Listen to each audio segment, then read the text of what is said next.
What's going on, guys? Welcome to Everything Always. My name's Michael Roman, and it appears as though Marvel Phase 5 just got one movie deeper, breaking late yesterday in an exclusive with one of the more trusted Hollywood trades that Marvel Studios had indeed begun production on Captain Marvel 2. What's more, there were a ton of details attached. We're going to break down where this story came from, what it said about the next installment for the Captain Marvel franchise, who's sticking around, but more importantly, who's leaving, and what this means for Marvel Phase 5 in a greater context, along with the reported release date. But first, if you could grab the subscribe button, we're giving away 2 PlayStation 4 Pros, as well as a whole slew of other Marvel related stuff, including a limited edition Infinity Saga box set. If you want to be entered to win, all you have to do hit the subscribe button, then hit the notification bell, leave a like and a comment on this video, and if you want, stick around to the end of the video. We'll get into all the giveaway stuff again there. Now, it feels like only weeks ago it made headlines that in an official interview, Captain Marvel's Brie Larson admitted she had no idea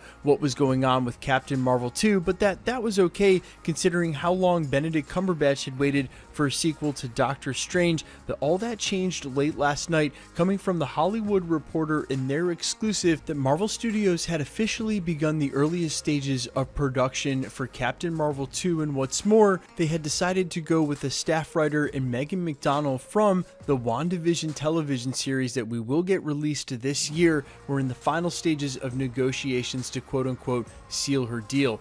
Now, the article goes on to say that as far as the co-directors Anna Boden and Ryan Fleck, who co-wrote and directed the initial film, they will not be returning for Captain Marvel 2, but could possibly stay on at the company, as per this report, for some other Disney Plus series. Marvel is also hoping to make sure that the Captain Marvel 2 director is a female. It then concludes the reporting part of the article by saying that the studios are eyeing a 2022 potential release date, which would make a lot of sense for them starting production now, as it would move pre-production into the earliest parts of 2020, then actually filming in 2021 to be released by 2022. And we're going to get to that very crowded year now, with 3 movies of the 4 already seemingly been made public. Again, no official word coming from Marvel, as was the next line in this report. Very simply, Marvel had no comment. And of course they didn't, as we've said many times here at the channel. Outside of a San Diego Comic-Con or the most recent CCXP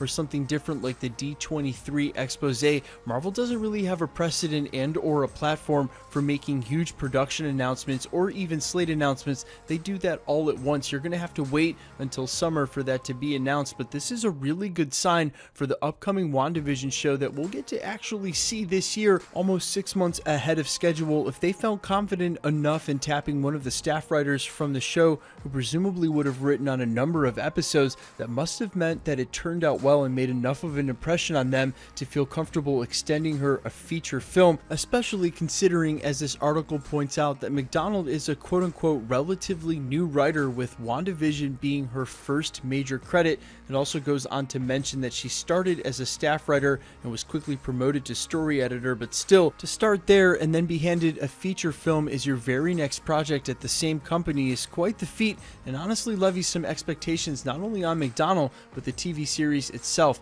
Now, there's another natural connection between WandaVision and Captain Marvel, and that comes in the form of Monica Rambeau, as you can clearly see here during the announcement at San Diego Comic-Con. Now, we saw the kid version of this character during the first Captain Marvel, and she's been reported to be investigating the pocket dimension that Scarlet Witch will have created in WandaVision. I guess it's also worth mentioning that Monica Rambeau in the comics does eventually become a version of Captain Marvel herself, and it's perhaps the case that they liked Megan McDonnell's writing for this character so much, and how much of a role she'll play not only in Marvel Phase 4 in the WandaVision show, but then again in Captain Marvel, that they wanted to continue that and continue that writing for the same character. Of course, that would be a lot to base Captain Marvel on, and in the MCU, saying that simply one character that shows up in one franchise that shows up in another, you have to send it to the same writer. Well, then that means one writer would be writing everything, considering how connected the MCU is. But still, there might be some light foreshadowing going on here, but let's not get ahead of ourselves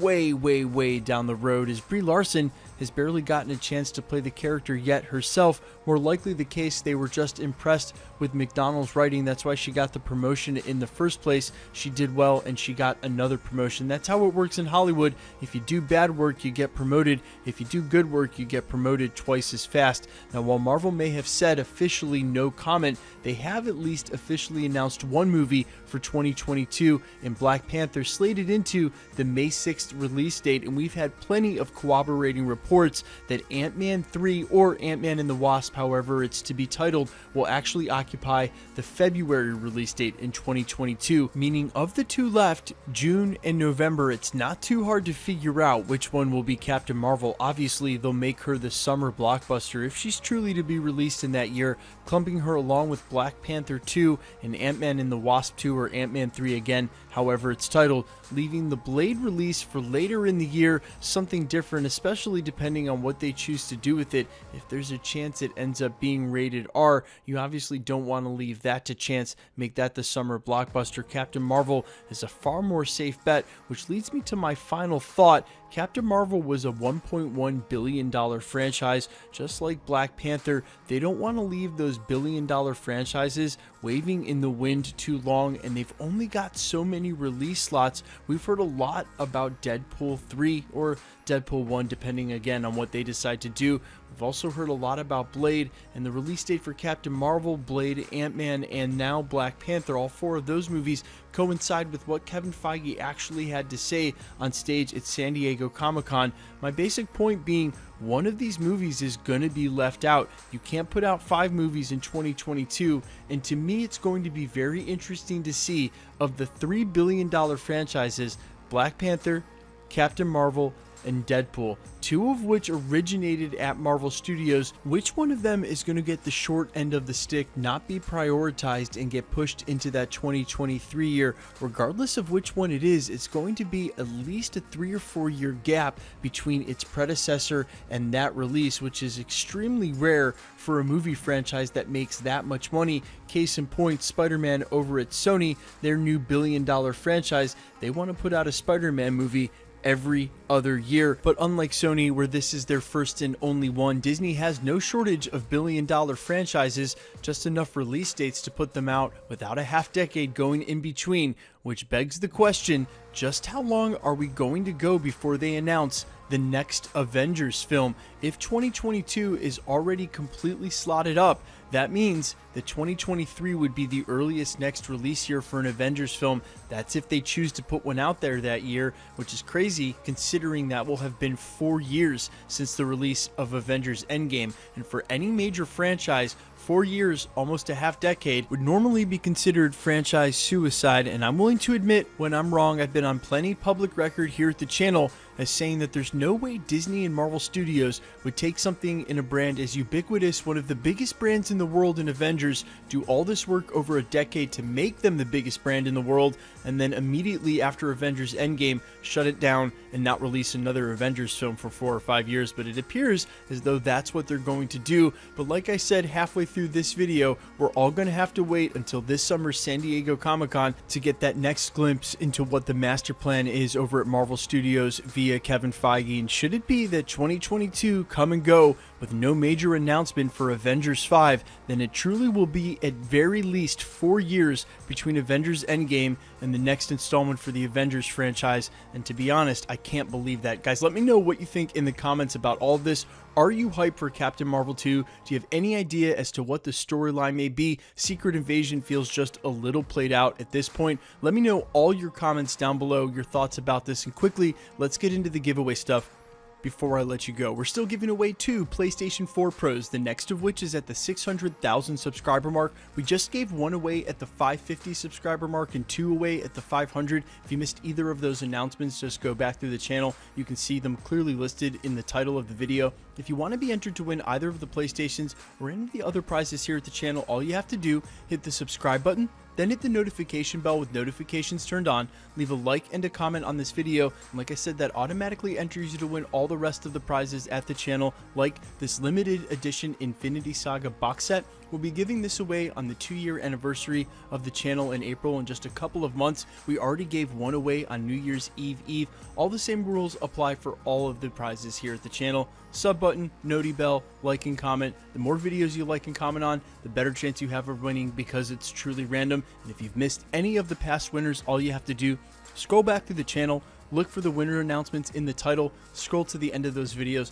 you'll hear them announced there. Now, I don't know who needs to hear this today or who's still listening after the 10-minute mark in this video, but something not Marvel related, and as it applies to you in your life. If there's something you're trying to achieve, but you feel like you're just out of reach, if there's something that you've wanted for a long time, but maybe you haven't taken the first step to do it, please listen to me now. This won't be for most of you, but for those who it's for, there was so much paralyzation in me in this YouTube channel. I talked about it for 3 years before I did it, and then just in a year and a half, all of this has happened. If there's something that you want, all it takes is you going after it. If you dream about it every day, there's no one standing between you and doing it. I don't care if you already work 60 hours a week, if you've got mouths to feed, if you have commitments to people. Look, if they're important to you the way you're important to them, they want you to make the most out of your life. I want you to make the most out of your life. If there's something standing in your way for what you really want, you got to ask yourself, how important is that thing? You can make time for the things that are important to you, and nothing should be more important to you than your happiness and success. I want that for you. The people who love you should want that for you. You should want that for you. So to who this applies, and if you haven't heard it recently, I believe in you. Get off your ass and go get what you want in this life. You've only got one. You might as well make the most out of it. My name's Michael Roman. This is Everything Always. Thanks for checking out the channel, and I'll talk to you guys real soon.